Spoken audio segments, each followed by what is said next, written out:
नमस्कार दोस्तों, मैं डॉक्टर विष्णु शर्मा आपका तहे दिल से स्वागत करता हूं। दोस्तों, अब हम जो चर्चा कर रहे हैं नेक्स्ट अगले अध्याय में, राणा सांगा जो है उनकी मृत्यु हो चुकी है। राणा सांगा के बाद में अब जो शासक जो बनते हैं उनके ज्येष्ठ पुत्र, और उनका नाम मिलता है रतन सिंह। तो अब यहाँ पर जो शासक के रूप में जो सामने आते हैं वो हैं आपके राणा रतन सिंह। राणा रतन सिंह जो है ये यहाँ पर ये शासक के रूप में जो है ये आते हैं। राणा रतन सिंह जो है ये शासक के रूप में आते हैं। राणा रतन सिंह की बात करें तो इनका शासनकाल जो रहा है राणा रतन सिंह का, वह जो शासनकाल जो रहा है, इनका शासनकाल 1528 से स्टार्ट होता है और इनका रहता है 1531 ईस्वी तक जो है इनका शासनकाल रहता है। 1528 से लेकर के 1531 ईस्वी तक जो है इनका शासनकाल रहता है। सबसे पहली बात तो देखिएगा, रतन सिंह की बात करें तो ये राणा सांगा जो हैं, राणा सांगा, और इनकी माँ का नाम था धनवाई। क्या नाम था? धनवाई था इनकी माँ का नाम। तो राणा सांगा व धनवाई के जो है अचीवमेंट था, ये जो है इनके पुत्र थे। इनकी बात करें तो ऐसा मानते हैं कि राणा सांगा की एक रानी और थी। इनकी रानी की बात करें तो उसका नाम मिलता है कर्मावती। कर्मावती इनकी रानी थी राणा सांगा की, और ये कर्मावती जो थी ये आपके जो है बूंदी की थी। ये कहाँ की थी? बूंदी की थी कर्मावती जो थी। और इसके भी दो पुत्र थे, इसके दो पुत्र थे। ये जो बात करें तो आपके कर्मावती के एक पुत्र की बात करें तो उसको जो कहा जाता है वो कहा जाता है विक्रमादित्य, और एक को कहा जाता है उदय सिंह। विक्रमादित्य और एक को जो कहा जाता है वह कहा जाता है उदय सिंह। ये इनके दो जो है पुत्र थे। ये जो बात करें तो आपके कर्मावती के, कहने का मतलब इस रतन सिंह के ये भाई ही लगते थे, लेकिन ये सौतेले भाई कह लीजिएगा, क्योंकि इनकी माँ अलग थी और इनकी जो है माँ अलग थी। तो अब ये बड़े ये थे उस समय, ये छोटे थे। इनमें भी बड़ा विक्रमादित्य तथा छोटा उदय सिंह था। छोटा उदय सिंह के बारे में कहते हैं कि बहुत ही बच्चा था उस समय, दूध पीता हुआ बालक था, यूँ कह लीजिएगा। तो ये जो है आपके विक्रमादित्य और ये उदय सिंह बात करें तो इधर बात करें तो रतन सिंह शासक बन जाते हैं। इस समय बूंदी के साथ में अच्छे रिलेशन थे। देखिएगा बूंदी ये जो है यहाँ पर, तो बूंदी के साथ में अच्छे रिलेशन थे ही। तो इस समय बूंदी के जो शासक थे, इस समय ये जो बूंदी जो है यहाँ बूंदी के जो शासक की बात करें, बूंदी जो है बूंदी के शासक की अगर बात करें तो बूंदी का जो शासक था उसका नाम मिलता है सूरजमल हाड़ा। क्या नाम मिलता है? सूरजमल हाड़ा। सूरजमल हाड़ा करके जो है ये यहाँ का बूंदी का ये जो है आपके ये मिलता है। तो सूरजमल हाड़ा जो है ये बूंदी का शासक था इस समय। तो ऐसा मानते हैं कि बूंदी जो है यहाँ बूंदी में यहाँ पर अहेरिया उत्सव का आयोजन हो रहा था। किसका? अहेरिया उत्सव का। अहेरिया उत्सव जो है ये इसका आयोजन हो रहा था। अहेरिया उत्सव जो है, इस अहेरिया उत्सव का यहाँ पर ये जो है आयोजन हो रहा था। कहाँ पर? बूंदी में। तो बूंदी जो है यहाँ पर अहेरिया उत्सव का आयोजन हो रहा था। उत्सव की बात करें तो ये फेस्टिवल के रूप में इसका आयोजन जो होता था, तो जिसमें विभिन्न प्रकार की प्रतियोगिताएं होती थी मित्रों। इसमें विभिन्न प्रकार की जो है प्रतियोगिताएं होती थी, और विभिन्न प्रकार की जो प्रतियोगिताएं होती थी उन प्रतियोगिताओं में जैसे लंबी दौड़ है, घुड़सवार है, या कुछ और भी ऐसे प्रतियोगिताएं। तो उस प्रतियोगिता में एक थी आखेट की प्रतियोगिता। तो ऐसा मानते हैं कि इस अहेरिया उत्सव में इस सूरजमल हाड़ा ने इस रतन सिंह को बूंदी इनवाइट किया। तो ये बूंदी आमंत्रित किए जाते हैं। कौन? रतन सिंह। तो इन रतन सिंह को जो है यहाँ पर अहेरिया उत्सव में जो है यहाँ पर आमंत्रित किया जाता है। इसको यहाँ पर आमंत्रित किया जाता है, और जब इनको यहाँ पर आमंत्रित किया जाता है तो इन्होंने, इस सूरजमल हाड़ा ने और आपके रतन सिंह ने, दोनों ने आखेट प्रतियोगिता में भाग लिया था। आखेट प्रतियोगिता में जो है इन्होंने भाग लिया था। आखेट प्रतियोगिता में जो है इन्होंने भाग लिया था, और इस आखेट प्रतियोगिता में ही इनकी क्या हो गई थी? मृत्यु हो गई थी। वो कैसे? दोनों की ही, दोनों की जो है मृत्यु हो जाती है। दोनों की जो है मृत्यु हो गई थी। वह कैसे?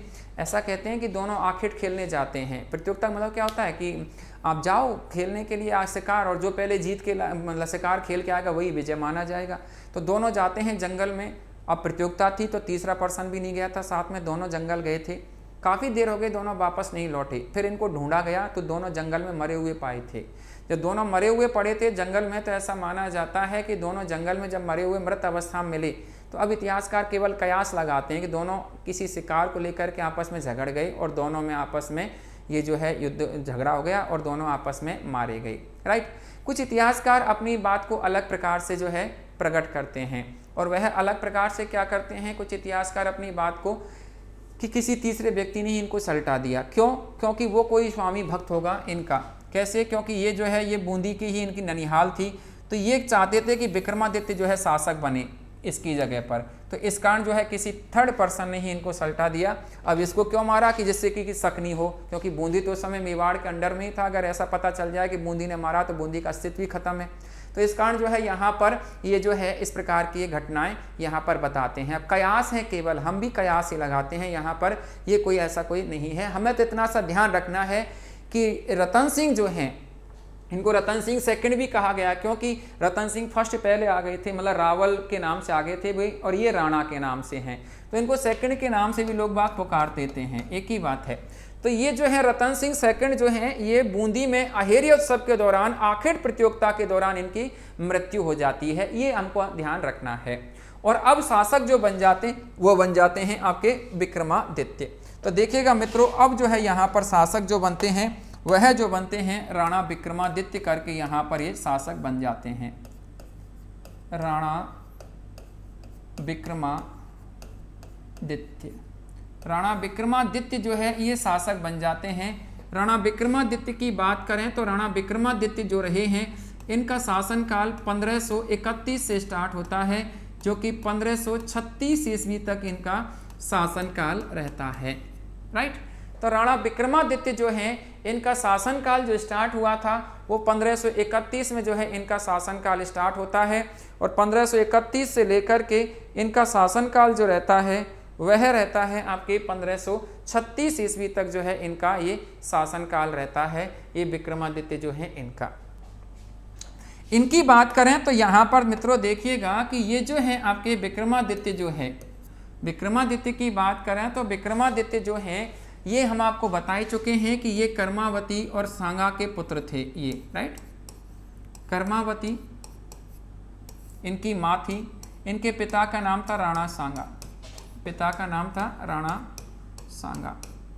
इनके जो है ये क्या थे, पुत्र थे। ठीक है। इनके जो भाई थे उस भाई को आप जानते हैं, भाई की बात करें तो उनका नाम मिलता है उदय सिंह।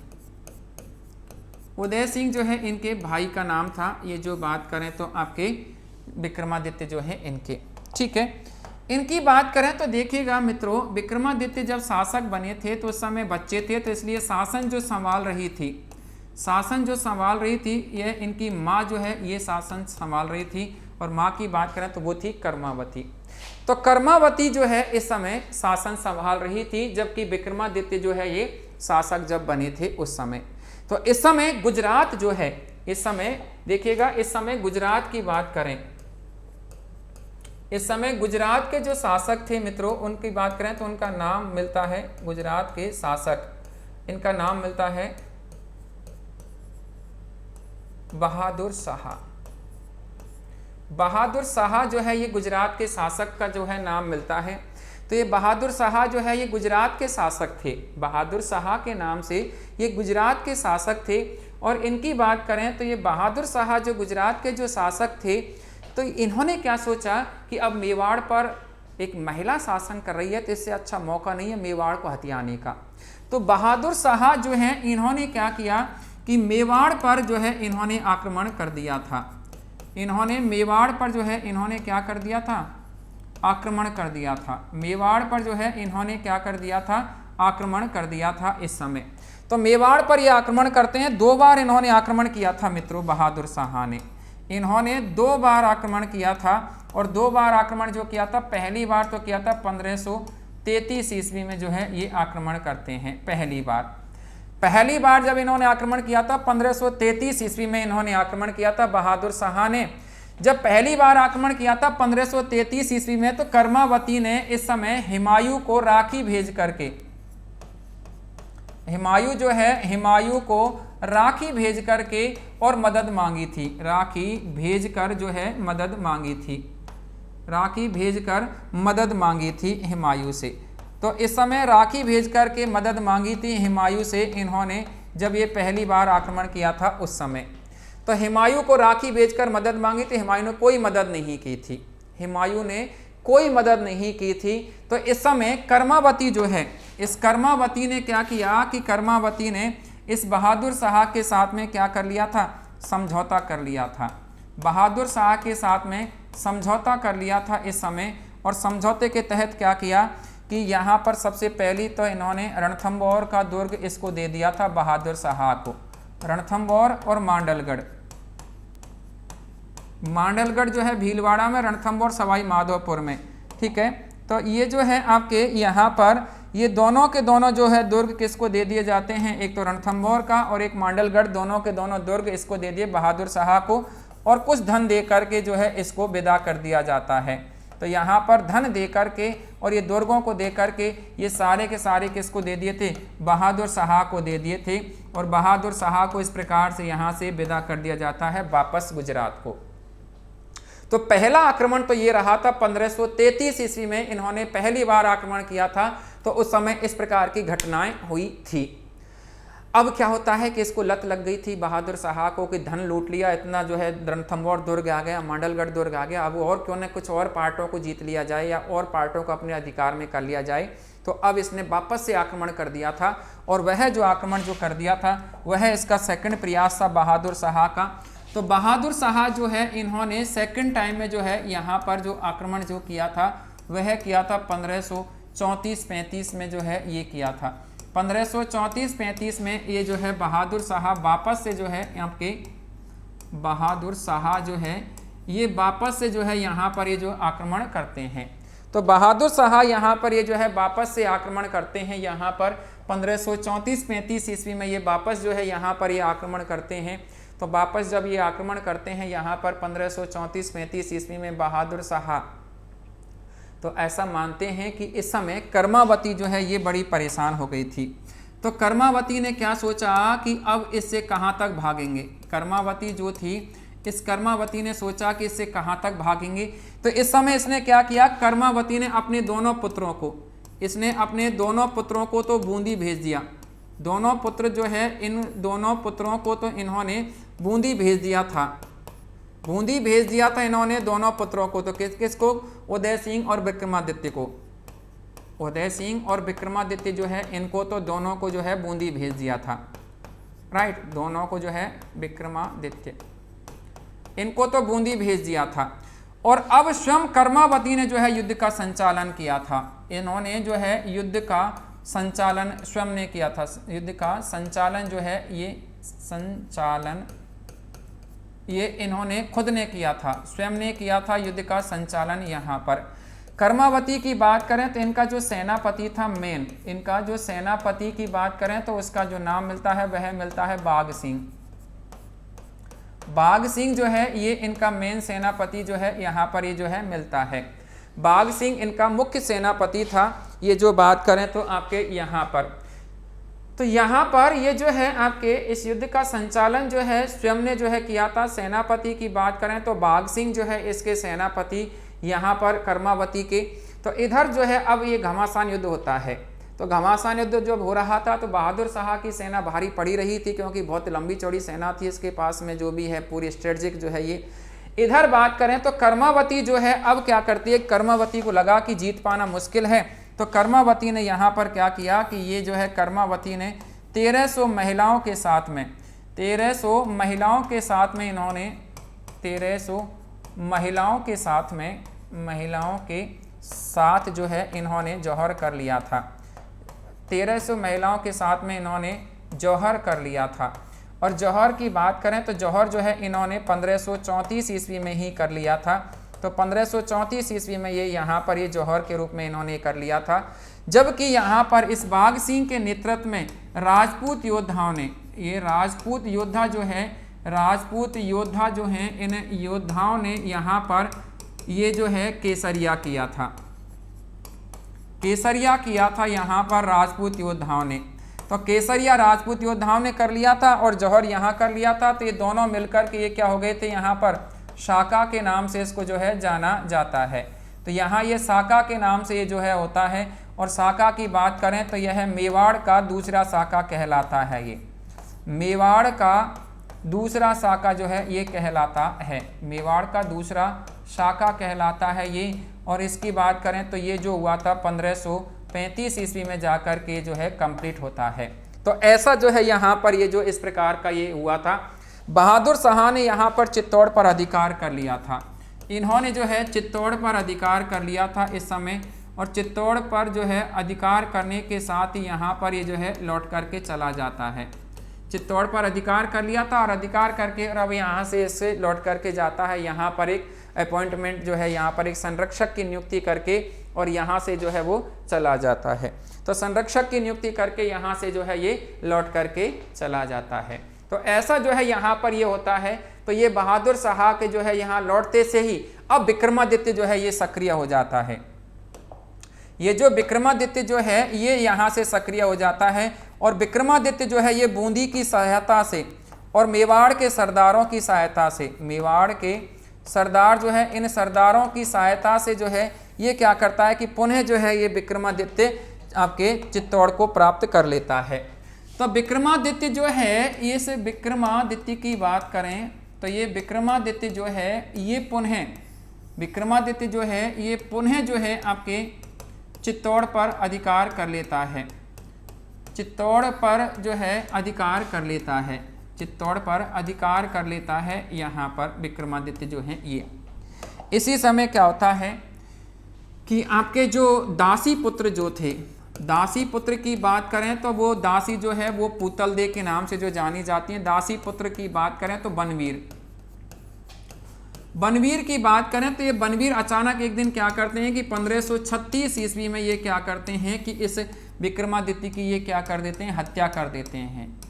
हत्या कर दी थी विक्रमादित्य की अचानक इसने, ये जो है दासी पुत्र बनवीर जो थे इन्होंने। ये वही बनवीर हैं जो कि पृथ्वीराज जो थे आपके उड़वा राजकुमार, उनके ही ये जो है जो कह सकते हैं उनकी एक दासी थी, उनके नाजायज पुत्र थे। ये जो बात करें तो आपके यहाँ पर तो ऐसा जो है यहाँ पर इनके बारे में ये जो है जानकारी मिलती है। तो यहाँ पर ये जो है इस बनवीर ने 1536 ईस्वी में यहाँ पर इस विक्रमादित्य की क्या कर दी थी, हत्या कर दी थी।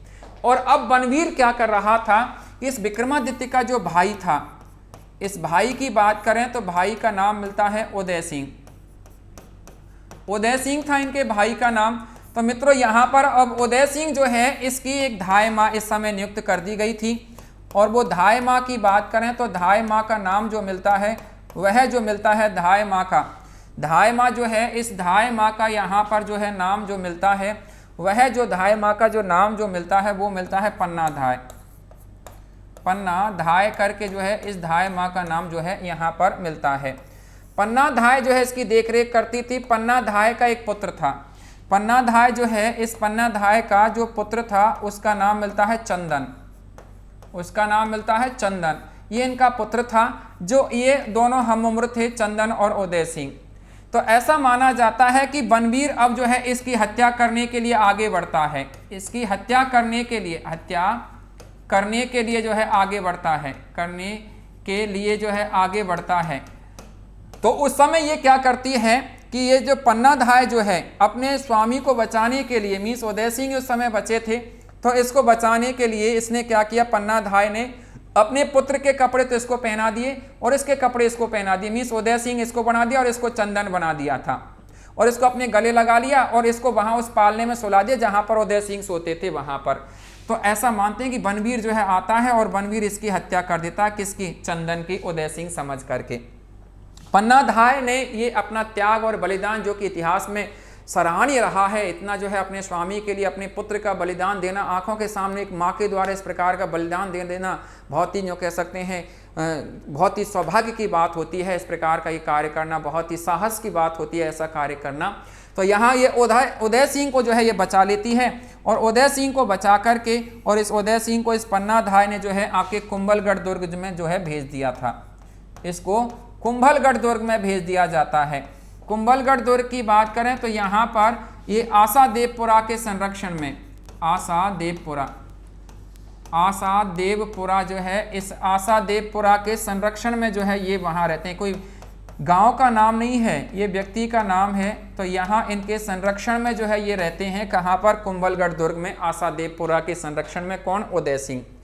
तो ऐसे जो है पन्नाधाय उदय सिंह को बचा करके और इसको जो है कहाँ भेज देती है? आपके कुंभलगढ़ दुर्ग में जो है इसको भेज दिया जाता है। तो कुंभलगढ़ जो दुर्ग है वहाँ इसको भेज दिया जाता है और कुंभलगढ़ के दुर्ग में इसको जब भेज दिया जाता है तो वहाँ पर ऐसा माना जाता है कि कुंभलगढ़ दुर्ग में इसको जब भेजा जाता है तो वहाँ पर ये आशादेवपुरा जो है, इस आशादेवपुरा की बात करें तो इस आशादेवपुरा के संरक्षण में जो है जाकर के वहाँ पर रहते हैं। तो यहाँ पर इसकी बात करें तो ऐसे यहाँ पर ये जो है घटनाक्रम यहाँ पर ये रहे हैं। ये जो बात करें तो आपके यहाँ पर ये आपके विक्रमादित्य के शासनकाल में। और अब जो है विक्रमादित्य की हत्या करके अब शासक कौन बन जाते हैं? बनवीर जो है ये शासक बन जाते हैं मित्रों। तो अब हम जो चर्चा कर रहे हैं वह जो चर्चा कर रहे हैं बनवीर के बारे में। तो देखिएगा अब यहाँ पर जो शासक जो बनते हैं वह जो है आपके दासी पुत्र के रूप में जो है जाने जाते हैं और वो जाने जाते हैं आपके बनवीर।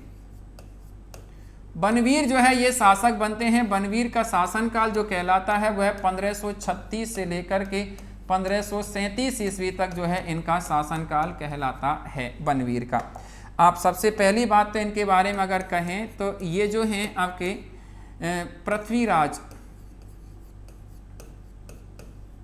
पृथ्वीराज या इनको उड़वा राजकुमार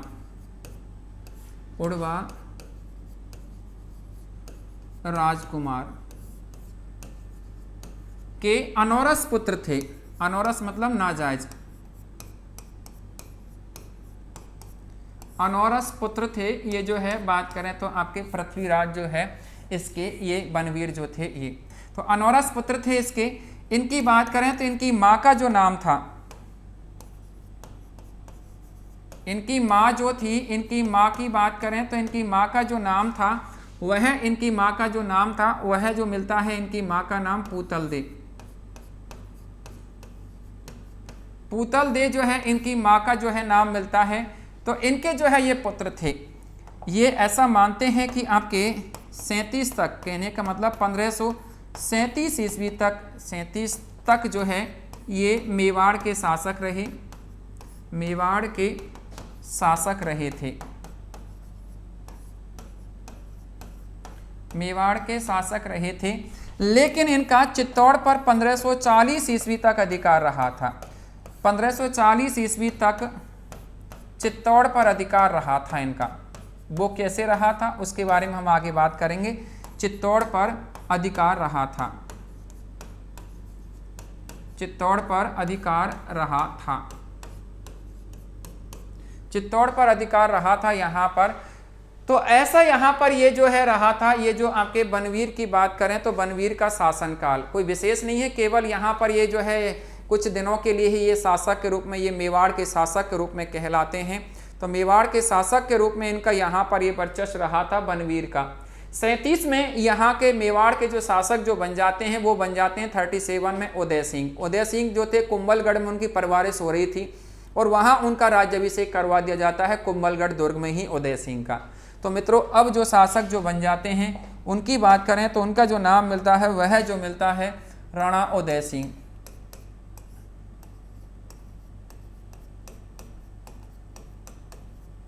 राणा उदय सिंह जो है ये शासक बनते हैं मित्रों। राणा उदय सिंह का शासनकाल 1537 से स्टार्ट होता है जो कि 1572 ईस्वी तक जो है इनका शासनकाल रहता है राणा उदय सिंह का। राणा उदय सिंह जो हैं इनका शासनकाल जो रहता है वह जो रहता है आपके 1537 से इनका शासनकाल स्टार्ट होता है जो कि 1572 ईस्वी तक जो है इनका शासनकाल रहता है। ठीक है, इनकी बात करें तो देखिएगा मित्रों, सबसे पहली बात तो ये जो हैं आपके उदय सिंह जो हैं, उदय सिंह की बात करें तो ये जो हैं आपके उदय सिंह, ये जो हैं आपके सांगा और कर्मावती के पुत्र थे। ये तो आपको पता ही है, क्लियर है। कर्मावती के ये जो है इनके ये क्या थे, पुत्र थे। ये इनकी धाय माँ जो थी वो आपको पता ही है, इनकी धाय माँ जो थी वो थी पन्नाधाय। पन्नाधाय की बात करें तो ये आपके जो कह सकते हैं मेवाड़ की जो है गुर्जर जाति की महिला थी। तो ये जो है इनकी पन्नाधाय जो थी इनकी धाय माँ के रूप में जानी जाती है। इनकी बात करें तो मित्रों इनका राज्य अभिषेक जो हुआ था, इनका राज्य अभिषेक जो हुआ था, राज्य अभिषेक जो हुआ था वह जो हुआ था 1537 ईस्वी में कुंभलगढ़ दुर्ग में हुआ था। कुंभलगढ़ दुर्ग में जो है इनका राज्याभिषेक हुआ था। तो कुंभलगढ़ दुर्ग में इनका जो है ये राज्याभिषेक होता है। 1537 ईस्वी में जो है कुंभलगढ़ के दुर्ग में इनका राज्याभिषेक किया गया था। ये जो बात करें तो राणा उदय सिंह जो थे इनका, तो राणा उदय सिंह की बात करें तो राणा उदय सिंह जो थे इनका राज्याभिषेक 1537 ईस्वी में कुंभलगढ़ के दुर्ग में किया गया था। इनकी बात करें तो मित्रों देखिएगा, ऐसा माना जाता है कि ये जो हैं आपके, ये जो हैं इनकी बात करें तो जैसे ये शासक बनते हैं तो इन्होंने सबसे पहले तो ऐसा मानते हैं कि जैसे शासक बने थे तो इन्होंने 1540 ईस्वी में मालदेव के सहयोग से, मालदेव उस समय मारवाड़ के शासक थे, मालदेव के सहयोग से इन्होंने बनवीर की जो है हत्या की थी और चित्तौड़ को अपने अंडर में किया था। तो देखिएगा ये जो हैं आपके 1540 ईस्वी में, 1540 ईस्वी में मारवाड़ के मालदेव के सहयोग से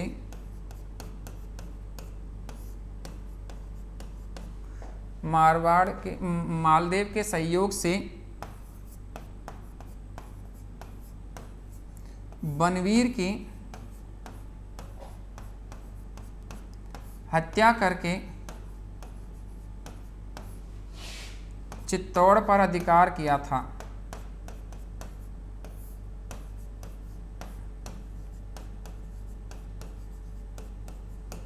चित्तौड़ पर अधिकार किया था।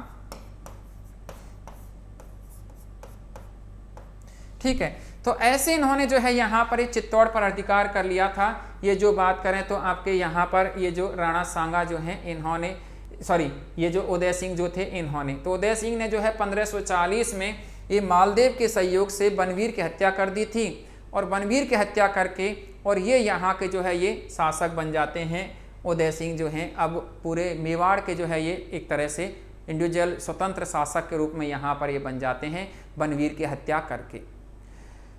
इनकी बात करें तो देखिएगा आगे की बात करता हूँ मैं, बात है 1544 ईस्वी की।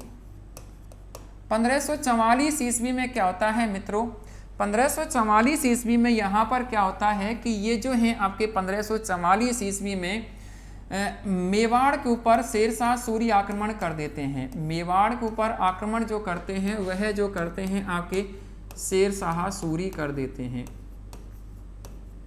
शेरशाह सूरी ने जो है मेवाड़ पर आक्रमण कर दिया था, मेवाड़ पर आक्रमण कर दिया था शेरशाह सूरी ने 1544 ईस्वी में। 1544 ईस्वी में शेरशाह सूरी जो है मेवाड़ पर आक्रमण करते हैं। वह कैसे करते हैं आपको पता होगा कि ये जो है शेरशाह सूरी इस समय तक ये जो है आपके गिरी सुमेल युद्ध के बारे में हम आपको बताएंगे। जब आपको गिरी सुमेल युद्ध की बात करें तो गिरी सुमेल का युद्ध जो हुआ था 1543-44 में हुआ था। ये जो है गिरी सुमेल का जो युद्ध हुआ था, तो इस गिरी सुमेल के युद्ध की बात करें तो शेरशाह सूरी ने मालदेव को पराजित किया था और मारवाड़ पर अधिकार कर लिया था और वहां से आगे बढ़कर के और ये जो है आपके कहां पर आता है, मेवाड़ की तरफ आता है। तो जैसे ये मेवाड़ की तरफ बढ़ता है तो इस समय क्या करते हैं कि उदय सिंह जो हैं, उदय सिंह ने क्या किया कि चित्तौड़गढ़ दुर्ग की चाबियां, चित्तौड़गढ़ जो दुर्ग है, इस चित्तौड़गढ़ दुर्ग की चाबी जो है इसको भिजवा दी थी किसको? शेरशाह सूरी को। तो चित्तौड़गढ़ दुर्ग की चाबियां किसको भिजवा दी थी? शेरशाह सूरी को भिजवा दी थी उदय सिंह ने। तो अब यहाँ पर शेरशाह सूरी जो है, इस शेरशाह सूरी ने यहाँ पर इस पर अधिकार कर लिया था। तो इन्होंने चित्तौड़ पर अधिकार कर लिया था, चित्तौड़ पर इन्होंने अधिकार कर लिया था और चित्तौड़ पर अधिकार करके और यहाँ का संरक्षक जो बना दिया था, यहाँ का संरक्षक जो बना दिया था वह जो बनाया था खवास खां को। खवास खां जो है, इनको जो है यहाँ का ये संरक्षक जो है बना दिया जाता है। खवास खां को यहाँ का संरक्षक जो है बना दिया जाता है। तो शेरशाह सूरी जो है, इस शेरशाह सूरी ने इस प्रकार 1544 ईस्वी में आपके चित्तौड़ पर भी अधिकार कर लिया था। और यहाँ इस समय उदय सिंह ने चित्तौड़गढ़ दुर्ग की चाबियाँ आसानी से भिजवा दी थी। रीजन क्योंकि ये नहीं चाहता था कि युद्ध हो, क्योंकि युद्ध होती तो फिर जो है क्षति होती, नुकसान होता मेवाड़ को बहुत ज़्यादा, तो इसलिए इसने ये काम करवा दिया था। बात आगे बढ़ती है तो क्या होता है कि शेरशाह सूरी जो है ना, इनकी 1545 ईस्वी में मृत्यु हो जाती है। 1545 ईस्वी में इनकी क्या हो गई थी? मृत्यु हो गई थी शेरशाह सूरी की। तो जैसे ही 1545 में मृत्यु होती है तो उदय सिंह क्या करते हैं कि इस समय 1545 ईस्वी में इन्होंने चित्तौड़ जो है, चित्तौड़ पर इन्होंने पुनः जो है अधिकार कर लिया था। चित्तौड़ पर जो है इन्होंने अधिकार कर लिया था 1545 ईस्वी में। तो ऐसा यहाँ पर ये घटनाक्रम हुआ था, ये जो बात करें तो यहाँ पर। तो ये जो है आपके 1544 ईस्वी में यहाँ पर ये जो है चित्तौड़ शेरशाह सूरी के अंडर में चला गया था, जिसे 45 में पुनः इसने अपने अंडर में ले लिया था। ऐसा इन्होंने यहाँ पर ये कार्य किया था। ये जो बात करें तो शेरशाह सूरी जो रहे थे इस समय। अब यहाँ से बात आगे बढ़ती है और यहाँ से बात आगे बढ़कर के एक युद्ध इनका जो रहा था, और वह युद्ध जो कहलाता है वो कहलाता है हरमाड़ा का युद्ध। हरमाड़ा का युद्ध, हरमाड़ा का युद्ध की बात करें तो ये जो है हरमाड़ा जो स्थान जो पड़ता है अजमेर में पड़ता है। हरमाड़ा का युद्ध जो हुआ था 1557 ईस्वी में जो है ये हरमाड़ा का युद्ध होता है। 1557 का जो है ये हरमाड़ा का युद्ध होता है। ये युद्ध जो हुआ था अजमेर पर अधिकार को लेकर के हुआ था। अजमेर जो है अजमेर पर अधिकार को लेकर के हुआ था, अजमेर पर अधिकार को लेकर के हुआ था। और अजमेर पर अधिकार को लेकर के जो हुआ था यहाँ पर ये हरमाड़ा का युद्ध जो हुआ था। तो इस समय अजमेर के जो है यहाँ पर अजमेर के जो सूबेदार जो हुआ करते थे, इस समय अजमेर के सूबेदार की बात करें तो गिरी सुमेल युद्ध के दौरान अजमेर पर अधिकार शेरशाह सूरी का हो गया था। और उस समय उसने यहाँ का सूबेदार जो नियुक्त किया था वो किया था हाजी मिर्जा खां पठान को। हाजी मिर्जा खां पठान जो हैं इनको यहाँ का ये जो है इन्होंने हाजी मिर्जा खां पठान जो है इनको यहाँ का ये जो है इन्होंने सूबेदार नियुक्त किया था अजमेर का। शेरशाह सूरी ने, ये अफगानी था। तो इसके ऊपर ये जो है अब ये आपके हाजी मिर्जा खां पठान और आपके उदय सिंह के मध्य जो है ये युद्ध होता है। हाजी मिर्जा खां पठान और आपके उदय सिंह, इन दोनों के मध्य जो है ये युद्ध होता है। ऐसा कहते हैं इतिहासकार कि इस युद्ध में यहाँ पर ये जो है हाजी मिर्जा खां पठान का साथ देने के लिए आपके मालदेव जो है पहुँच जाते हैं। मालदेव ने क्यों साथ दिया था? क्योंकि मालदेव चाहता था अजमेर को अपने अंडर में करना, क्योंकि अजमेर इनके अंडर में थी पहले। तो अजमेर जो है अजमेर को ये अपने अंडर में करना चाहता था मालदेव जो है। इधर जो बात करें तो आपके यहाँ पर ये जो है हाजी मिर्जा खां पठान जो है ये यहाँ इनको जो है ये इसी कारण दोनों मिलकर के यहाँ इस उदय सिंह को ये क्या कर देते हैं? पराजित कर देते हैं। तो यहाँ इसमें पराजय जो है इनकी होती है, पराजित जो है हो जाते हैं ये जो है उदय सिंह इस हरमाड़ा के युद्ध में। और धीरे धीरे जो है हाजी खां पठान को हटा करके मालदेव ने पुनः जो है अजमेर पर अपना आधिपत्य जमा लिया था।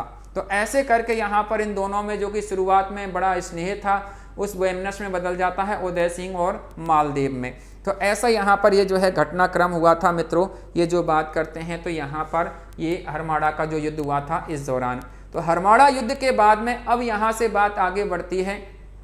तो ये क्या करते हैं आपके उदय सिंह जो है ये क्या करते हैं कि 1559 ईस्वी में 59 में 1559 ईस्वी में इन्होंने क्या किया कि आपके उदयपुर शहर बसाया था। इन्होंने क्या बसाया था? उदयपुर शहर जो है इन्होंने बसाया था। उदयपुर शहर इन्होंने बसाया था। ये जो बात करें तो यहाँ पर तो उदयपुर शहर बसाया था इन्होंने। ये जो बात करते हैं तो यहाँ पर 1559 ईस्वी में यहाँ ये जो बात करें तो आपके ये जो शासक जो बने थे आपके उदय सिंह, इन्होंने उदयपुर शहर बसाया था। ऐसा बताते हैं किसी ज्योतिषी ने इनसे कहा था कि अगर आप इस प्रकार से यहाँ पर शहर बसा दोगे तो यहाँ पर आप रहोगे तो आपको कोई भी जो है डिस्टर्ब नहीं करेगा या आपको कोई भी यहाँ पर पराजित नहीं कर सकता। ऐसा किंवदंतियाँ हैं। तो ऐसे इन्होंने उदयपुर शहर बसा दिया। तो कुल मिलाकर के उदय सिंह ने उदयपुर शहर 1559 ईस्वी में जो है बसाया था। और बसा करके और इसने क्या किया कि अब उदयपुर को अपनी क्या बना लिया था? राजधानी बना लिया था। तो उदयपुर के इन्होंने राजधानी भी बनाया था। और यह कब बना लिया था? 59 में ही जो है इन्होंने इसको अपनी राजधानी बना लिया था यहाँ पर। तो उदयपुर का अपनी राजधानी बना लिया था। और साथ में यहाँ पर उदयपुर में इन्होंने सिटी पैलेस का भी निर्माण भी करवाया था। सिटी पैलेस जो है उदयपुर का, इस सिटी पैलेस का निर्माण भी इन्होंने यहाँ पर करवा दिया था। ये जो बात करें तो उदय सिंह जो हैं इन्होंने तो सिटी पैलेस का यहाँ पर ये जो है निर्माण कार्य करवा देते हैं। और यहाँ पर ये जो है ये इन्होंने राजधानी को जो है उदयपुर जो है ये ट्रांसफ़र कर लिया था। ये जो बात करें तो आपके उदय सिंह जो हैं इन्होंने।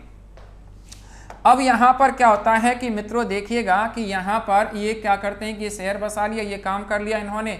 और इसी समय इन्होंने क्या किया कि आपके यहाँ पर उदयपुर में ही है एक उदय सागर झील। उदय सागर झील, इस उदय सागर झील जो है, इस उदय सागर झील का इन्होंने निर्माण कार्य प्रारंभ करवा दिया था इस समय। तो इस उदय सागर झील का निर्माण जो है इन्होंने इस समय जो है प्रारंभ करवाया था। और इस समय जो प्रारंभ करवाया था तो ये निर्माण जो पूर्ण जो हुआ था वह हुआ था 1565 ईस्वी में जो है ये पूर्ण हो गया था इसका निर्माण कार्य। तो कहने का मतलब उदय सागर झील का निर्माण भी उदय सिंह ने ही करवाया था। तो ऐसा यहाँ पर ये कारण रहे थे। ये जो बात करें तो ये यहाँ पर उदय सिंह के शासनकाल के 59 जो है इस समय के। अब 59 के बाद में यहाँ से दोस्तों आगे की बात बढ़ती है। तो आगे की बात जो बढ़कर के जो आती है तो अब यहाँ पर क्या होता है कि अकबर जो है आपके चित्तौड़ पर आक्रमण कर देता है, मीन्स उदय सिंह के ऊपर आक्रमण करता है। तो अकबर का चित्तौड़ अभियान कहलाता है। वो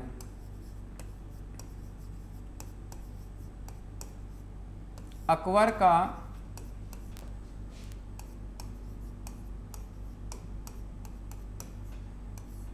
चित्तौड़ अभियान जो है ये रहा है। अकबर का चित्तौड़ अभियान जो है ये कहलाता है। मोस्ट इम्पॉर्टेंट है इनके शासनकाल की घटना चित्तौड़ अभियान जो है अकबर का। अकबर के चित्तौड़ अभियान की बात करें मित्रों तो ये अभियान इनका जो चला था वह जो चला था आपके अक्टूबर के महीने में स्टार्ट होता है, 1567 में स्टार्ट होता है। और ये जो समाप्त होता है फरवरी के महीने में जाकर के और 1568 में जाकर के ये समाप्त होता है। तो 1567 से लेकर के और 1568 ईस्वी तक जो है ये अकबर का चित्तौड़ अभियान जो चला था। ठीक है, यहाँ पर ये इस अभियान की बात करें तो इस अभियान के पीछे कारण क्या था? इस अभियान का, इस अकबर का इसके पीछे लॉजिक क्या था, इसका कारण क्या था कि क्यों इसने जो है यहाँ इसके ऊपर आक्रमण किया था? तो ये तो सीधी सी बात थी कि अकबर जो है जो कह सकते हैं कि यहाँ पर ये जो शासक थे राजस्थान के, इनको अपने अधीन करना चाहता था। तो इसका मेन कारण तो यही था। और बाकी के कई और जो है यूँ कह सकते हैं ये कारण बताए जाते हैं कि इन्होंने मालवा के शासक थे उनको भी इन्होंने यहाँ पर शरण दे दी थी। इस कारण भी जो है ये चाह रहे थे कि इसके ऊपर आक्रमण करना।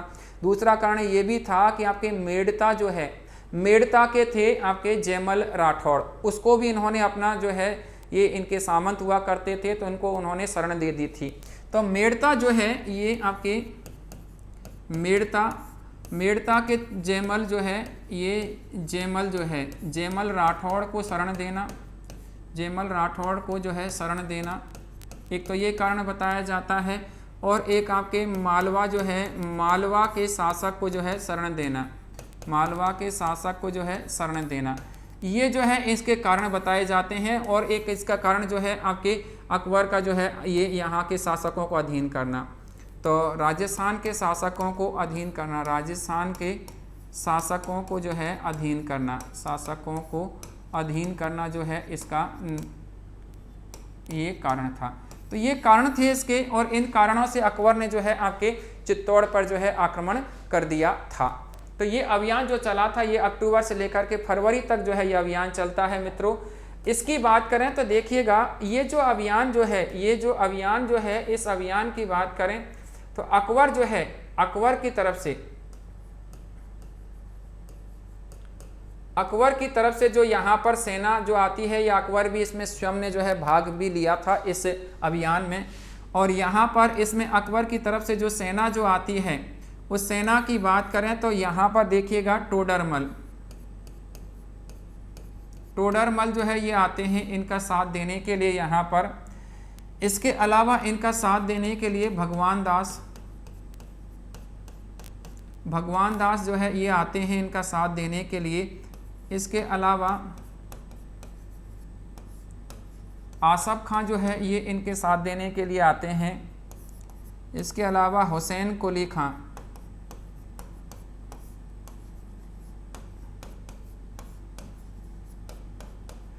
ये लोग कुछ इनका जो है यहाँ पर अकबर का जो है ये सपोर्ट करने के लिए यहाँ पर ये सेनापति के रूप में ये जो आते हैं। इधर बात करें तो आपके उदय सिंह की बात करें तो मित्रों देखिएगा उदय सिंह क्या होता है कि ये यहाँ दुर्ग की सुरक्षा जो है ये जयमल राठौड़ को देकर के, जयमल राठौड़ और पत्ता सिसोदिया,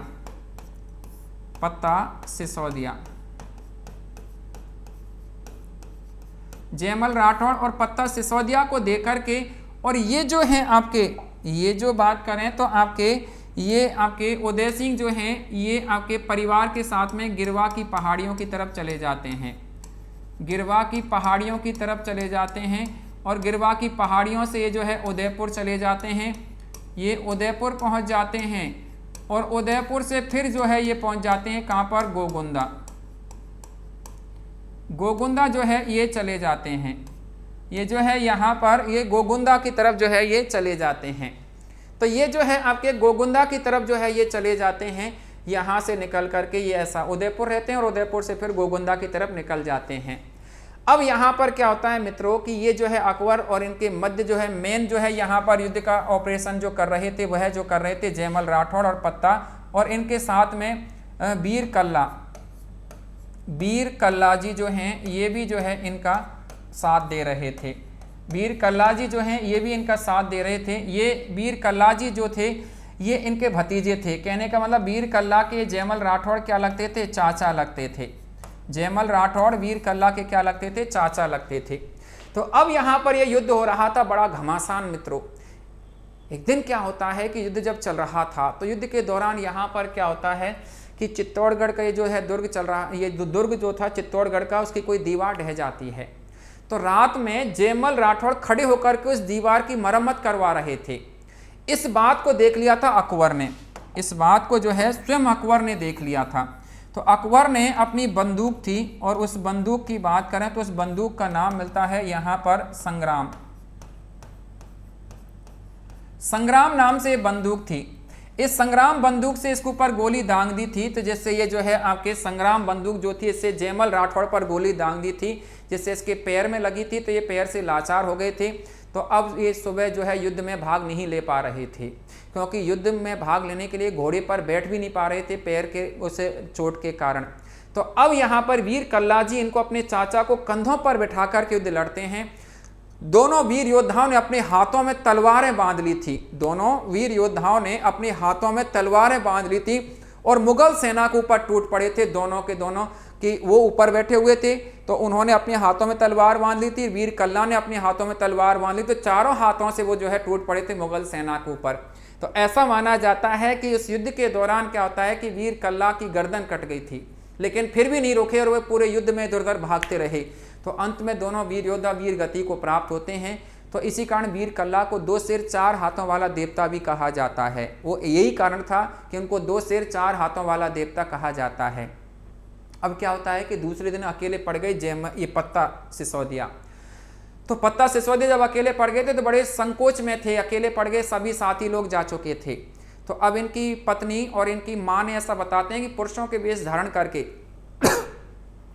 पुरुषों का वेश धारण करके और इन्होंने जो है इसकी माँ और पत्नी जो है वो इन्होंने भी युद्ध लड़ा था इसके साथ में, तो ये भी वीर गति को प्राप्त हो जाते हैं। कहने का मतलब यहाँ पर ये सभी वीर योद्धा जो हैं, ये सभी जो है वीर योद्धा, यहाँ पर इन वीर योद्धाओं ने तो जो है क्या कर लिया था, केसरिया कर लिया था, केसरिया कर लिया था इन वीर योद्धाओं ने। तो ये सभी जो है वीर योद्धा केसरिया कर लेते हैं। इधर क्या होता है कि आपके फूल कंवर के नेतृत्व में, फूल कंवर के नेतृत्व में यहाँ पर, फूल कंवर के नेतृत्व में यहाँ पर, फूल कंवर के नेतृत्व में महिलाओं ने क्या किया, जौहर कर लिया था। फूल कंवर की बात करें तो ये फूल कंवर जो थी वह आपके पत्ता सिसोदिया की पत्नी बताई जाती हैं। तो ये फूल कंवर के नेतृत्व में यहाँ पर जौहर कर लिया था। तो जौहर और केसरिया दोनों हो गए थे और ये जो है आपके हुए थे, आपके जौहर और केसरिया दोनों 1568 में हुए थे। तो 1568 में यह मेवाड़ का थर्ड शाखा जो है ये कहलाता है, यहाँ पर थर्ड शाखा जो है ये कहलाता है मेवाड़ का। तो मेवाड़ के 3 शाखा हुए हैं मित्रों, और वो तीनों शाखा मैंने आपको यहाँ पर बता दिए हैं। तो एक शाखा जो हुआ था वह तो 1303 में हुआ था, उसके बाद में दूसरा जो हुआ था 1535 में हुआ था, तीसरा शाखा जो हुआ था 1568 में जो है यहाँ पर ये तीसरा शाखा जो है होता है। अब यहाँ पर क्या होता है कि ऐसा कहते हैं लोग बाग कि अकबर ने इस युद्ध में विजय के बाद भी यहाँ पर कत्ले आम करवा दिया था, जिसमें यहाँ पर 30,000 राजपूत मारे गए थे, ऐसा कहते हैं, जो कि अकबर पर लगा हुआ एकमात्र कलंक बताया गया है। अकबर पर लगा हुआ एकमात्र कलंक जो है ये बताया गया है। अकबर जो हैं उन पर लगा हुआ एकमात्र जो है कलंक जो है ये बताया गया है यहाँ पर। तो ये अकबर के जो है ये कलंक जो है रहा है यहाँ पर। तो कलंक को मिटाने के लिए अकबर ने क्या किया कि ये दोनों जो योद्धा थे आपके जयमल राठौड़ और पत्ता सिसोदिया, इन दोनों योद्धाओं की बात करें तो इन दोनों योद्धाओं का वहाँ पर ऐसा मानते हैं कि दोनों जो योद्धा थे इनकी आगरा का लाल किला जो है वहाँ पर इन दोनों योद्धाओं की हाथियों पर सवार प्रतिमाएं लगवाई थी। हाथियों पर सवार प्रतिमाएं जो है लगवाई थी इन दोनों वीर योद्धाओं की, यहाँ पर जो है हाथियों पर सवार प्रतिमाएं जो है यहाँ पर ये लगवाई थी। तो हाथियों पर सवार प्रतिमा ये लगवाई थी। तो वो हाथियों पर सवार प्रतिमा आगरा के लाल किले के दरवाजे पर लगवाई थी अकबर ने, जिन्हें आगे चल कर के बीकानेर के राय सिंह ने इनको आपके जूनागढ़ जो दुर्ग है, इस जूनागढ़ दुर्ग के दरवाजे पर लगवा दिया, जो कि बीकानेर का जूनागढ़ जो दुर्ग है उस दरवाजे पर लगवाया था। तो वो दोनों प्रतिमाएं वहां ला करके और जूनागढ़ जो दुर्ग है उसके दरवाजे पर लगवा दी गई थी। तो अब यहाँ पर ये जो है इस प्रकार का ये घटनाक्रम रहता है मित्रों। तो ऐसा यहाँ पर ये जो है ये रही थी, ये आपके उदय सिंह का जो रहा था। अब यहाँ इस युद्ध के बाद में क्या होता है कि उदय सिंह जो है वो गोगुंदा अपनी राजधानी को बना लेता है। उदय सिंह जिंदा था मित्रों। इस समय अकबर का अधिकार चित्तौड़ पर हो जाता है। उदय सिंह अपनी राजधानी जो बना लेता है इस समय, इस अभियान के बाद में वो अपनी राजधानी जो बना ली थी वह 1568 में इन्होंने अपनी राजधानी जो बना ली थी वह बना ली थी गोगुंदा को। तो देखिएगा इन्होंने 2 जगह राजधानी ट्रांसफर की थी, पहले तो चित्तौड़ से कहाँ की थी, उदयपुर, और अब उदयपुर से गोगुंदा इन्होंने राजधानी ट्रांसफर कर ली थी, क्योंकि उदयपुर और इसके आसपास चित्तौड़ इन क्षेत्रों पर मुगलों का अधिकार हो चुका था। तो अब ये गोगुंदा जाकर के रहने लगा था उदय सिंह। तो ऐसा मानते हैं कि उदय सिंह जो हैं, इस उदय सिंह की बात करें तो इनकी जो है यहाँ पर ऐसा उल्लेख मिलता है कि जो गोगुंदा जो है यहाँ पर ही इनकी उदय सिंह की ऐसा उल्लेख मिलता है कि 28 फरवरी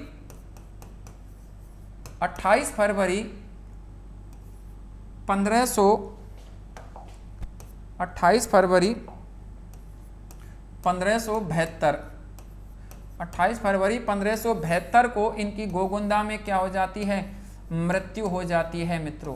गोगुंदा में इनकी मृत्यु हो जाती है। और मृत्यु जब हो गई थी तो इनकी छतरी जो बनी हुई है वह भी कहाँ पर बनी हुई है, गोगुंदा में ही इनकी छतरी बनी हुई है। तो गोगुंदा में ही इनकी छतरी बनी हुई है, किसकी, उदय सिंह की। लेकिन मरने से पहले ये एक बीज बो जाते हैं। और बीज क्या बो जाते हैं कि जब मरे थे तो उस समय यहाँ पर इन्होंने क्या किया कि एक बीज जो बोया था, वह बीज क्या बोया था इन्होंने कि ये जो उदय सिंह जो हैं इन्होंने अपनी मोहिलानी रानी, इनकी जो है भटियानी रानी थी, एक मोहिलानी कह लीजिएगा या भटियानी रानी कह लीजिएगा, भटियानी रानी थी। इतिहासकार ये कहते हैं कि इनकी 20 रानियां थी, किसकी, उदय सिंह की। उनमें से कोई भटियानी रानी थी। इस भटियानी रानी का एक पुत्र था और उस पुत्र की बात करें तो उसका नाम मिलता है जगमाल। जगमाल सिंह जो है ये पुत्र का जो है नाम मिलता है। जगमाल सिंह जो है ये पुत्र का नाम मिलता है। जबकि इनका ज्येष्ठ पुत्र था, इनका जो ज्येष्ठ पुत्र था, उस ज्येष्ठ पुत्र की बात करें तो वह ज्येष्ठ पुत्र जो कहलाता है, वो ज्येष्ठ पुत्र की बात करें तो वो था प्रताप सिंह। प्रताप सिंह था इनका ज्येष्ठ पुत्र। तो उत्तराधिकारी तो बनना था किसको, प्रताप सिंह को, लेकिन इन्होंने अपना उत्तराधिकारी जो घोषित कर दिया था पहले ही इसकी बातों में आकर के, उत्तराधिकारी जो घोषित कर दिया था, वह जो घोषित कर दिया था, वह जो कर दिया था आपके किसको, इस जगमाल को जो है इन्होंने उत्तराधिकारी घोषित कर दिया था। और अब यहाँ पर जैसे इनकी मृत्यु होती है तो उस दिन होली थी किस्मत से, उस दिन क्या थी, होली थी किस्मत से। तो ये होली के दिन इनकी मृत्यु होती है। ये जो बात करें तो उदय सिंह जो है इनकी, तो उदय सिंह की जो मृत्यु हुई थी मित्रों, वह होली के दिन हुई थी। ये भी एक प्रश्न बन जाता है, कई बार ये पूछ लिया गया है कि किस मेवाड़ के शासक की मृत्यु होली के दिन होती है। तो वह उदय सिंह की जो है मृत्यु होली के दिन होती है। लेकिन ये जब मृत्यु होती है तो इनकी एक भटियानी रानी थी, उसका मतलब इनकी प्रिय रानी थी, इनकी मुंह लगी रानी थी। तो उसने जो है जिद पकड़ गई कि भाई मेरा पुत्र उत्तराधिकारी बनना चाहिए। तो उसके कहने पर इसने क्या किया कि जगमाल को जो है उत्तराधिकारी बना दिया था। अब जैसी इनकी मृत्यु होती है तो इनकी डेड बॉडी तो एक तरफ पड़ी थी भाई, और उधर जो है घमासान हो गया था। उस दिन रिश्तेदार भी कई सारे आए हुए थे यहाँ पर, उस दिन यहाँ पर कई सारे रिश्तेदार भी इकट्ठे हुए थे। तो अब यहाँ पर इनमें क्या होता है, घमासान हो जाता है सब उसको लेकर के कि जो एक भाइयों में आपस में, इनका एक भाई था शक्ति सिंह, किसका, प्रताप का, जो इनका साथ दे रहा था इस समय। इनका भाई था शक्ति सिंह। ये शक्ति सिंह जो है इनका ये भाई था, तो ये भी इनका साथ दे रहा था। ये जो बात करें तो आपके प्रताप सिंह जो है ये इनका, तो ये दोनों भाई एक तरफ और ये एक तरफ, तो इनमें जो है घमासान होता है। तो यहाँ प्रताप के नाना थे, और उस प्रताप के नाना की बात करें तो उनका नाम मिलता है अखेराज, अखेराज सोनगरा, उनका नाम मिलता है अखेराज सोनगरा। अखेराज सोनगरा की बात करें तो ये पाली के थे। इस अखेराज सोनगरा ने क्या किया कि इस प्रताप को जो है शासक घोषित कर दिया था, इसको जो है शासक घोषित कर दिया। और तब जाकर के ये जो है जगमाल यहाँ से नाराज होकर के और ये मुगल दरबार में चले जाते हैं। ये कहाँ चले गए थे, मुगल दरबार में चले गए थे, दिल्ली चले जाते हैं। ये जो बात करें तो आपके, ये जो बात करते हैं तो आपके जगमाल, तो ये तो मुगल दरबार में अकबर की सेवा में चले गए थे। और ये जो बात करें तो अब उत्तराधिकारी जो बन जाते हैं वो कौन बन जाते हैं, प्रताप, जो कि महाराणा प्रताप के नाम से गद्दी पर विराजमान हुए थे। तो ऐसा यहाँ पर ये हुआ था। फिर इनका अंतिम संस्कार हुआ था यहाँ पर। कहने का मतलब इनका राज्याभिषेक जो हो गया था 28 फरवरी 1572 को ही हो गया था इनका राज्याभिषेक, और उसी दिन इनका राज्याभिषेक हुआ था, और तब जाकर के इनका अंतिम संस्कार हुआ था। ये जो बात करें तो उदय सिंह का। इधर ये जो बात करें तो ये दिल्ली अकबर की शरण में चले गए थे। तो अकबर इनको क्या करता है कि इनको जहाजपुर की जागीर दे देता है जगमाल को। जगमाल को जहाजपुर की जागीर, भीलवाड़ा में पड़ता है जहाजपुर, उसकी जागीर दे देता है अकबर इसको। और आगे चल कर के इसको कुछ सिरोही का आधा हिस्सा भी इसको दे देता है जागीर के रूप में जगमाल को। तो ऐसे जो है ये अकबर का जो है परम भक्त बन जाता है, कौन, जगमाल। तो उसकी जो है वो पूरी सेवा करता है अकबर की। तो ऐसे करके ये तो उधर अकबर की सेवा में रहता है। इधर बात करें तो शासक जो बन जाते हैं आपके महाराणा प्रताप जो है शासक बन जाते हैं। तो ऐसा रहा था यहाँ पर उदय सिंह का शासनकाल। उदय सिंह जो रहे थे, इनकी मृत्यु जो हो जाती है किसी बीमारी के कारण, इनकी मृत्यु बताई गई है। कुछ कहते हैं कि 20 रानियाँ थी, हो गई होगी कोई बीमारी। तो कुल मिलाकर के जो है उन 20 रानियों की जो है कारण, इनकी जो है बीमारी के कारण इनकी मृत्यु हो गई थी। ये जो बात करें तो आपके उदय सिंह जो थे इनकी। तो देखिएगा दोस्तों, मैंने आपको उदय सिंह के बारे में जो है बताया है। मैं एक बार इसको थोड़ा सा यहाँ पर इस अकबर के चित्तौड़ अभियान को जो है थोड़ा सा आपके सामने मैं इसको पूरा ही उदय सिंह को रिपीट कर लेते हैं। थोड़ा सा यहाँ पर देखिएगा, मैंने आपसे कहा था कि उदय सिंह जो थे वह जो है आपके सांगा और कर्मावती के जो है ये पुत्र थे। इनकी धाय माँ जो थी उसका नाम मिलता है पन्ना धाय। इनका राज्याभिषेक कुंभलगढ़ दुर्ग में हो गया था और 1540 ईस्वी में इन्होंने मालदेव की सहायता से बनवीर की हत्या करके चित्तौड़ पर अधिकार कर लिया था। अब यहाँ पर ये क्या होता है कि 44 में शेरशाह सूरी आक्रमण कर देता है, तो बड़ा डरपोक किस्म का था, तो इसने क्या किया कि चित्तौड़गढ़ दुर्ग की चाबियां किसको भिजवा दी थी, शेरशाह सूरी को भिजवा दी थी। शेरशाह सूरी चित्तौड़ पर अधिकार कर लेता है और यहाँ का संरक्षक खवास खां को अपॉइंट कर देता है। अब यहाँ से क्या होता है कि खवास खां को अपॉइंट कर देता है यहाँ पर उत्तराधिकारी के रूप में। तो अब यहाँ से क्या बात बढ़ती है कि ये क्या है कि ये हरमाड़ा का युद्ध आगे की कहानी, और ये जो है आपके 1557 ईस्वी में जो कि अजमेर पर अधिकार को लेकर के यहाँ पर ये हरमाड़ा का युद्ध हुआ था। यहाँ अजमेर के सूबेदार जो थे उनका नाम मिलता है हाजी जो खां पठान के नाम से, या मिर्जा हाजी खां पठान के नाम से जो है इनका सूबेदार का नाम मिलता है यहाँ पर। तो यहाँ इनको पर आक्रमण करते हैं उदय सिंह, तो इस मालदेव इनका साथ देने के लिए आ जाते हैं। तो इसमें पराजय होती है उदय सिंह की, मालदेव और इनकी जो है विजय होती है। मालदेव आगे चल करके अजमेर पर भी अधिकार कर लेता है। ऐसा यहाँ पर ये जो है रहा था। यहाँ से बात आगे, मैंने आपसे कहा था कि 1559 ईस्वी में उदयपुर शहर इन्होंने बसाया था और 1559 ईस्वी में इन्होंने उदयपुर शहर बसा करके और वहाँ पर सिटी पैलेस का निर्माण भी करवा लिया था, राइट। और सिटी पैलेस का निर्माण करवा करके और वहाँ पर इन्होंने अपनी राजधानी बना ली थी। राजधानी बना ली थी उदयपुर। चित्तौड़ से राजधानी को उदयपुर ट्रांसफ़र करने का श्रेय जो जाता है वह उदय सिंह को। ये दो जगह राजधानी ट्रांसफ़र करते हैं, जो मैंने आपको आगे बताया था कि 68 में ये गोगुंदा भी राजधानी बना लेते हैं, क्योंकि अकबर ने वहाँ उस पर अधिकार कर लिया था। इधर ये जो है उदय सागर झील का निर्माण भी इन्होंने 59 में ही प्रारंभ करवा दिया था। जो ऐसा मानते हैं कि ये जो है उदय सागर झील का निर्माण जो कंप्लीट हुआ था वह 65 में जाकर के ये उदय सागर झील का निर्माण कंप्लीट हो जाता है। ये चित्तौड़ पर अकबर का जो है आक्रमण था। आक्रमण के पीछे कारण मैंने बताया कि एक अकबर का साम्राज्य विस्तारवादी होना, ये तो था ही, वो अपने साम्राज्य को जो है इसमें शामिल करना चाहता ही था। दूसरा कारण यहाँ पर मेड़ता जो है, इस मेड़ता के जो है जयमल राठौड़, इसको इन्होंने शरण दे दी थी। इसके अलावा यहाँ पर इन्होंने कोई मालवा के थे उसको जो है इन्होंने शरण दे दी थी। तो इस कारण जो है ये कारणों से जो है अकबर ने इनको पर आक्रमण कर दिया था। तो अब यहाँ पर अकबर की तरफ से टोडरमल है, भगवान दास, आसफ खां, हुसैन कुली खां, ऐसे लोगों ने इनका साथ दिया था। ये यहाँ पर आते हैं सेनापति के रूप में। यहाँ इधर उदय सिंह तो बड़ा डरपोक था, तो अपनी परिवार के साथ में गिरवा की पहाड़ियों की तरफ निकल करके उदयपुर पहुंच जाता है और आगे चल करके उदयपुर से कहाँ पहुंच गया था, गोगुंदा पहुंच गया था। इधर जयमल राठौड़ और पत्ता सिसोदिया ने ही यहाँ पर डट करके इनका सामना किया था, जिसमें वीर कल्ला जो है और जयमल राठौड़, पत्ता सिसोदिया, ये सभी जो है योद्धा वीर गति को प्राप्त होते हैं। इन्होंने जो है यहाँ पर ये केसरिया कर लिया था। इधर बात करते हैं तो ये जो है फूल कंवर के नेतृत्व में यहाँ पर ये जो महिलाएं थी उन्होंने जौहर कर लिया था और इसी के साथ में यहाँ पर ये मेवाड़ का तीसरा शाखा जो है ये कहलाता है। इसके बाद में यहाँ पर देखिएगा ये उदय सिंह, जैसा कि मैंने आपसे कहा था कि इन्होंने अपनी राजधानी जो बना ली थी वह गोगुंदा कब बना ली थी, 1568 ईस्वी में गोगुंदा को राजधानी बना ली थी और यहीं पर इनकी क्या हो जाती है, मृत्यु हो जाती है। 28 फरवरी होली थी उस दिन इनकी यहाँ पर ये मृत्यु हो जाती है। लेकिन मृत्यु से पहले ये जो है एक बीज बो जाता है और उस बीज को जो है काटा जाता है। कैसे, जो मैंने आपको बताया था कि यहाँ पर ये जो है अखेराज जो है इसको काटते हैं और यहाँ पर ये उत्तराधिकारी प्रताप को बना देते हैं। तो इसके बारे में मित्रों हम जो चर्चा करेंगे वह जो चर्चा होगी कल नेक्स्ट अगले अध्याय में। उस तक के लिए बने रहिएगा हमारे साथ में और पढ़ते रहिएगा, खुश रहिएगा, आबाद रहिएगा।